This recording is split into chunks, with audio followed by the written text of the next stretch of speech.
guys, I hope you're all doing well.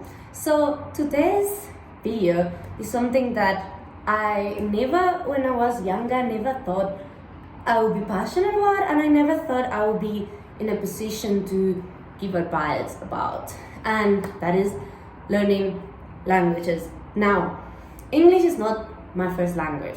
You probably can hear it because a lot of people here in South Africa where I live, they just ask me where I'm from and everything. And I have to explain, I'm Cuban, my home language is Spanish.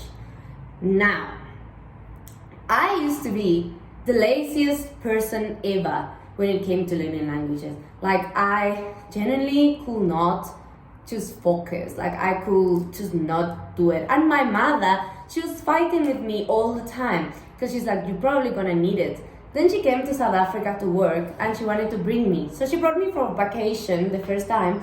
And I didn't understand anything, but I was with my mom and my mom's friends, sons, and all family friends and all that jazz. So I didn't have to understand anything. So I was just chilling. I was on holiday. It was like 25 days, something like that. So anyways, then my mother's like, do you want to come study here? And obviously I'm in Cuba. My mother has been in South Africa for like 3 years. For the last 3 years, I've only seen my mother for like 1 month a year when she went there. And then the time I came here, and I'm like, yeah, like I'm all for the new adventure. Then my mother brought me English books, cause like never, like in Cuba when I was doing English tests at school, like I would write them on my leg, you know, like a paragraph introducing yourself, that's like what I used to do in like middle school, and like those things are essays and stuff, cause obviously, like they don't do like as strong English classes when you're like grade 7 or grade 8. So I will just write key things on my leg, which is not a good thing, definitely. And the reason why I'm telling you this, because you're probably thinking like, why would I take advice from you? Well, I'm speaking English. But yeah, so I didn't learn. My mother took me to classes, and I'm not saying don't take classes. Like if you can't afford it, you definitely should go and get lessons. But it's really not essential. Like it's not like you don't need a teacher, you don't need to be on a course to learn a language, if that makes sense. So then she brought me and she threatened me. She's like, if you do not learn English, I will send you back, because like you came here to study, and obviously people here are not gonna speak Spanish because I speak Spanish, so they like the schools are in English mostly. So yeah, I came here, I didn't study much. Then when my mom sent me to school like a few months before I actually had to start, because she wanted me to go as a listener, you know, just go and pick up on things. She threw me in a class alone by myself. There was no one else in there. It was just me.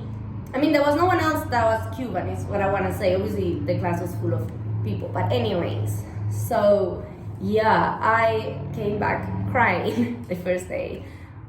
People made fun of me because obviously when someone doesn't speak your language and is trying to communicate with like, not even sign language, they're trying to communicate like a caveman. I was literally like a caveman because like nobody understood me, so I was just making random sounds in hopes that somebody will understand me. And yeah, that was very interesting, but I picked up a language. So this takes me to tip number 1. The quickest way that you're gonna learn a language is by just throwing yourself in the deep end. Like going to the country that they speak the language, speaking with people from that country, taking your phone and the language, change it to that language, that your target language that you wanna learn. Because literally by having no other option, by just having to survive in that environment is like literally the quickest way that you can learn a language.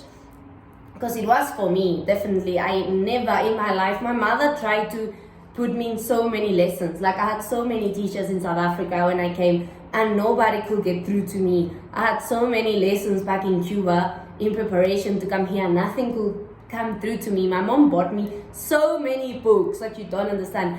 And at that point, nothing could come through to me. I also didn't put any effort. I feel like if I put more effort into my lessons and into practicing, I will have done it better, but I didn't. So yeah, definitely that was a wake-up call. But obviously I'm not ignorant to the fact that you can't just live your life and decide, no, I'm gonna go to this country, I'm gonna go to that country, because obviously there's expenses, there's like people that work, there's like people that study. Like you can't just go wake up one day and decide I'm gonna leave. But this especially applies to people like if you wanna work in that country and you're already planning to leave, and the only reason you haven't done it is because you're scared or you don't know the language. I'm telling you, just do it. Don't be scared. Like unless you have to pass any proficiency exam to like move or for the job or anything. But if you wanna move, and literally the fact that you feel like you're not gonna be able to survive is the only thing stopping you, I'm telling you from my own personal experience, just go. Yeah, people are gonna laugh at you, but let's be honest, you will laugh at people as well if they were trying to speak your language and they butcher some words, so they will speak, like a caveman, like I was. Obviously, sometimes even people told me, because I also didn't know that Afrikaans was a language, and I had to learn as well. So people told me that things meant something else, and I went to people and I told them that, but I was swearing at them like it didn't mean what they actually said it meant. So it was quite an experience, but it was very fun. Like I don't regret it, and I will do it all over again. Obviously, I'm gonna do part 2 of this video with tips in case that country and that you obviously have a life and you're a student and that you're not planning to move, but you just wanna learn a new language. I will do part 2 with advice for that very soon, because this video I think I'm gonna upload it on Wednesday, and I think on Friday I'm gonna upload part 2, which is gonna be like a bigger video with like a lot of detail, because I learned English by just pretty much throwing myself at the deep end, and I still feel like that is the best method. But I want to learn Italian. I'm currently learning Italian, and I'm currently learning German. The German thing comes back from like 2019 when I attempted it, then I gave up, and recently I picked it up again. But I will tell you all about that in part 2. But yeah, I can't just go to Germany right now, even though I wish I could, but I can't, because I have a life here and I'm studying, and like I can't just go and move to Germany out of nowhere.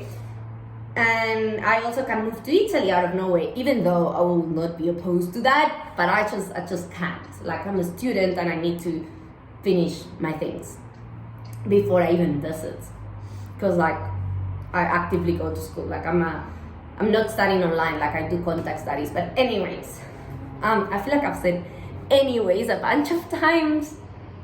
I'm sorry about that. But yeah, so that's my biggest advice, honestly. Just do it. For me, it was very difficult. I went to an Afrikaans school, which also was 10 times more difficult, because apparently there's a law in South Africa that if you haven't been in the country for, I think, 5 years, you don't have to do Afrikaans at school and you have to swap it for another subject. But I didn't know that, and I had to take Afrikaans. And to be fair, I don't remember a lot of it, but I had to learn at school. And that was also pretty much just choking, because even though I was like having lessons, the lessons that I was attending were lessons for like grade 10, because that was the grade that I started here.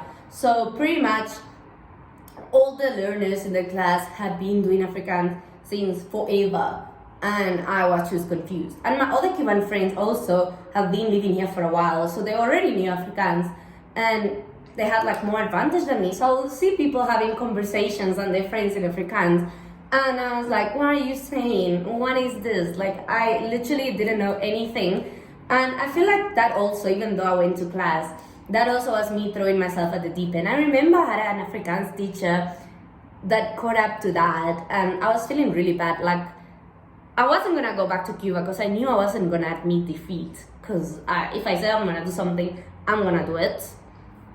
But I wasn't gonna admit defeat, obviously. So, but I was very like depressed. And that Afrikaans teacher, I remember for like 2 days in a row, when I was still a listener and I still didn't know English, she would bring me candy and she would help me with Afrikaans, and she was so cute. I wonder where she is right now. But yeah, she was very nice to me, and she made me go out of my comfort zone, because I feel like that's so far in my life, that's like the best thing I've done and the most crazy and wild thing. Now I'm in South Africa. I have a lot of friends. I speak English. My boyfriend speaks English. Pretty much everyone I know here, but my family and some Cuban friends, But sometimes, even with my Cuban friends, I speak English because obviously we're in a group setting and we have friends in the group. We're not gonna have our own private conversations, so we're literally gonna speak with each other in the group. So it's an adventure, it's completely different. It opens your mind, you get to know another country, you get to know another culture, you get to know other people. Is honestly the best thing I've ever done. And I will do it all over again. If I could move to Germany right now, trust me, I will be learning German by throwing myself at the deep end. And if I could move to Italy right now, I will be doing that. But that's not possible, so that's why you gotta come back to part 2 for the other tips. But yeah, this pretty much was just me telling you my story, just in case the fact that you wanna go to a country or something and then the only reason stopping you is literally that you don't know the language. This is just me telling you, don't let it stop you. You love it. It's a whole new life. It's honestly amazing. But yeah, see you guys on part 2 for all the tips to learn languages when you can choose move to another country. And yeah, that next video, it's probably gonna be on Friday, but no promises. But yeah, you'll probably have it soon, but it's gonna be very detailed. And yeah, so I want to take my time to make sure everything's perfect. So yeah, see you guys in the next one, and I hope you enjoyed this video and you enjoyed my story and I could at least make an impact on you.